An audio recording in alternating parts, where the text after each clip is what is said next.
So preparation of alkane once again, but here it is from alkyl halide to alkane. It can be carried out by two ways. First is reduction by metal, especially zinc. So how is it possible? Friends, in alkyl halide to alkane, one exception is there, that is fluorine is not used, because fluorine is somewhat different from other elements of halogen group, and that's why it is exception. So first method in which reduction by zinc, let's consider one example. It is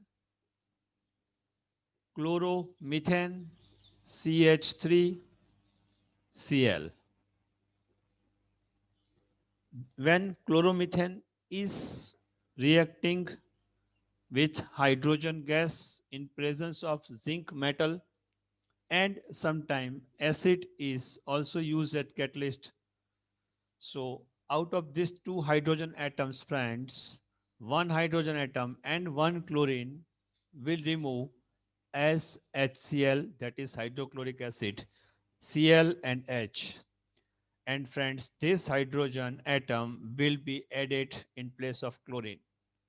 And that's why this is CH3, and the extra H is added here. That's why it is CH4 called methane. So this is RX, or this is haloalkane or alkyl halide, and this is alkane. It can be obtained by this method. This is specially carried out in presence of friends zinc like metals. One more example, let's consider C2H5Cl. This is chloroethane. Two carbons are here, so it's chloroethane. Once again, the method is same. H2 in presence of zinc and H plus. Then friends, we can obtain this hydrogen and chlorine. Hydrochloric acid will be removed. This is C2H5, and friends, one hydrogen from here, it will be C2H6. It is CH3, CH3, 2 carbon. That's why it is called ethane. So chloroethane to ethane can be obtained by the same method. Number of carbons may change, but the reaction and their products are almost same, right? That's why we can normally say that alkyl halide to alkane can be obtained by reduction by zinc metal. Zinc is used as a catalyst. The second method we are going to learn, it's Woods reaction. This is IMP1, because here we obtain number of carbon double than that of the original. How is it possible? Then please concentrate. For example, CH3Cl, chloromethane is reacting with, friends, metal. Metal is maybe sodium. So sodium metal is there. And one more molecule of CH3Cl is added. When two molecules of CH3Cl are taken, we must take two sodium atoms. And friends, in presence of dry ether as catalyst, what happens? These two sodium atoms will react with this two chlorine, and we will obtain two NaCl. Sodium chloride will be obtained. And friends, then the CH3 and CH3 both are joined together to gives us ethane. So the most important term, this is chloromethane,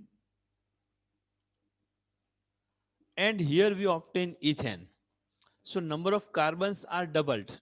This is the specific molecule of one carbon. But this type of two molecules we have taken, they both are separate. But in product, we obtain both together. And that's why number of carbons are double than in product than that of reactant. Let's consider one more example, friends, of same type. For example, CH3CH2Br. This is bromoethane reacting with two sodium atoms and the another molecule CH3CH2Br in presence of dry ether. When, friends, this reaction takes place, this bromine, bromine and 2Na will gives us 2NaBr, that is sodium bromide. What is left? The left part is CH3CH2. And from here, friends, and from here it is once again CH2CH3. These two molecules of ethyl will joint to make a single molecule, that is butane. Butane, why? Because there are four carbons. So once again, this is two carbon molecule, this is two carbon molecule, and at the end of reaction as a product, friends, we obtain the four carbon molecule. So we can say, friends, ki by using Wood's reaction with sodium metal in dry ether, in Wood's reaction, friends, we obtain the alkane having double number of carbons than that of its reactant. So it is very important.